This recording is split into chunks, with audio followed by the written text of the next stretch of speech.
Le relief. Le relief, on est toujours dans les régions physiographiques.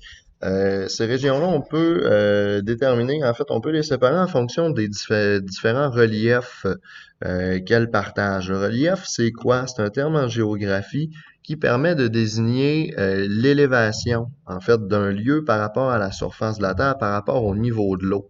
Donc, ça nous permet de déterminer c'est quoi la différence entre une montagne, une colline, un plateau, une plaine ou une vallée. Et puis, il y a certains reliefs qui sont plus faciles à occuper que d'autres. On s'entend que vivre dans une montagne, un relief montagneux, c'est peut-être pas nécessairement aussi facile que vivre sur une plaine. Donc, les reliefs de faible altitude vont offrir des endroits plus hospitaliers à l'établissement des populations que les reliefs dont l'altitude est plus haute.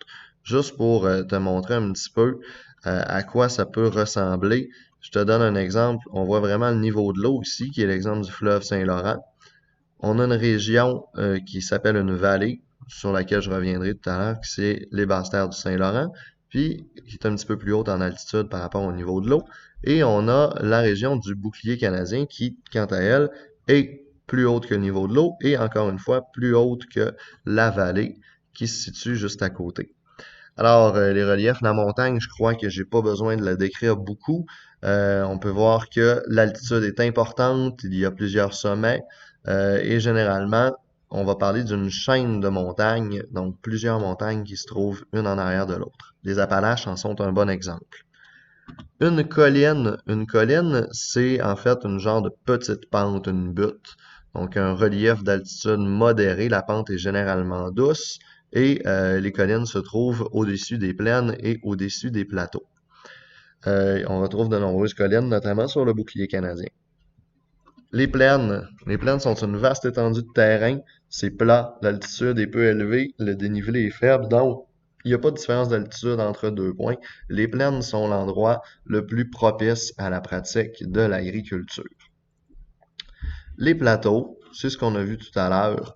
En fait, avec le bouclier canadien, c'est une étendue de terrain qui est quand même relativement plate, mais le relief est plus élevé que les terrains qui l'entourent. Donc, il y a plusieurs plateaux sur le bouclier canadien aussi. Il est séparé par des versants et il y a possibilité de pratiquer l'agriculture sur les plateaux. Enfin, les vallées, comme les basses-terres du Saint-Laurent, ce sont des étendues de terrain où l'altitude est très très basse et souvent traversée par un cours d'eau qui s'étire le long de cette vallée. Et dans les vallées, on retrouve très souvent des terres fertiles et propices à l'agriculture, comme c'est le cas dans les basses-terres du Saint-Laurent.